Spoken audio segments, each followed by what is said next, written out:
गरीब बहू का जादुई घास का एसी।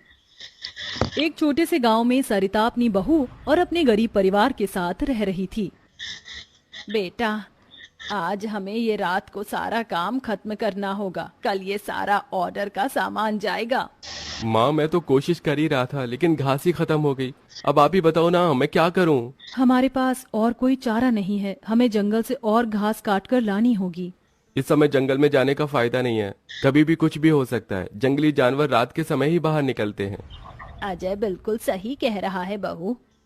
अरे माँ जी, हम दो लोग अगर जाएंगे तो कोई जानवर पास नहीं आएगा, और फिर इतनी जल्दी कोई जानवर हमला नहीं करता। हमें ये ऑर्डर कल देना है, आप ये भी तो सोचिए। लेकिन बहू। माँ जी, आप चिंता मत कीजिए, कुछ नहीं होगा। बस आप बच्चों के पास ही रहना और उनका ख्याल रखना। अगर ये ऑर्डर नहीं गया तो बच्चों के लिए हम गर्मी से बचने के लिए कूलर भी नहीं खरीद पाएंगे।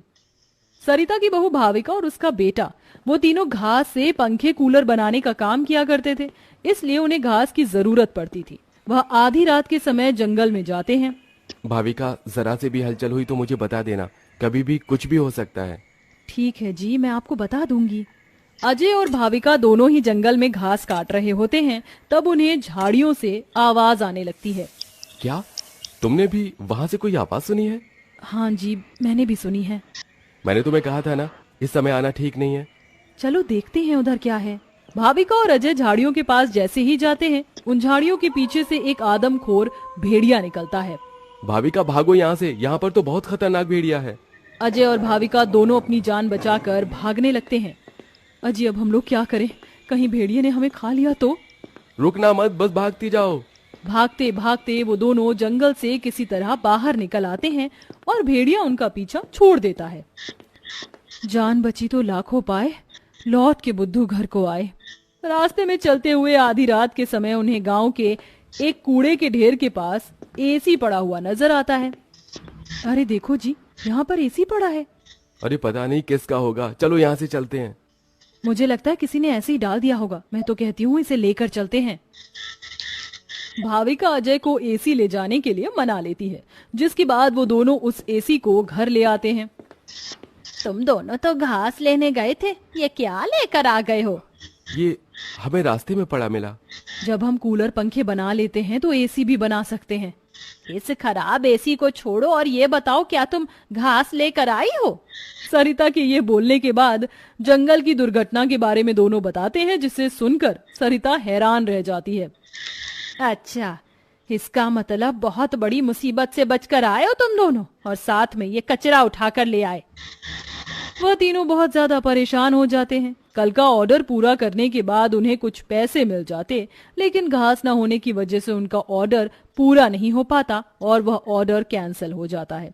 अगले दिन उनके टूटे फूटे घर के अंदर धूप की किरणें आने लगती हैं, जिससे बहुत ज्यादा गर्मी हो जाती है।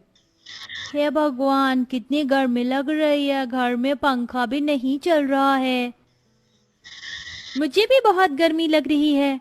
पिताजी पिताजी, हमें बहुत गर्मी लग रही है, हमारे घर में एक पंखा भी ठीक से नहीं चलता। बेटा, थोड़ा सा सब्र रखो, कुछ दिनों में मेरे पैसे मुझे मिल जाएंगे, तो मैं घर के अंदर एक अच्छा सा पंखा लगवा दूंगा।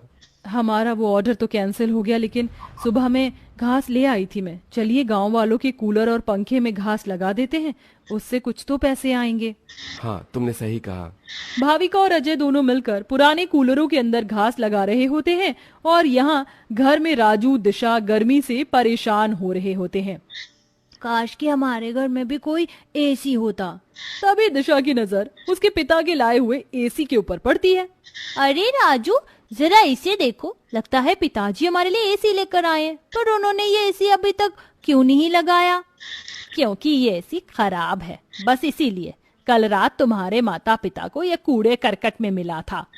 ये सुनने के बाद राजू इस बात से तो खुश होता है कि उसके पिताजी पुराना ही सही, कम से कम एक एसी तो घर पर लेकर आए। कुछ देर बाद वह अपने दोस्तों के पास खेलने चला जाता है। ढोलू ढोलू, कहाँ हो तुम? चलो खेलते हैं। आज मैं नहीं आ सकता, बहुत गर्मी है, और इतनी गर्मी में मेरा मन नहीं कर रहा है आने का, क्योंकि मेरे घर के अंदर एसी लगा हुआ है। मैं उसकी ठंडी हवा में ही बैठना चाहता हूँ। क्या कहा? तुम्हारे घर के अंदर भी एसी है? हाँ, और हमारा एसी बहुत अच्छा चलता है, बहुत ठंडा कर देता है।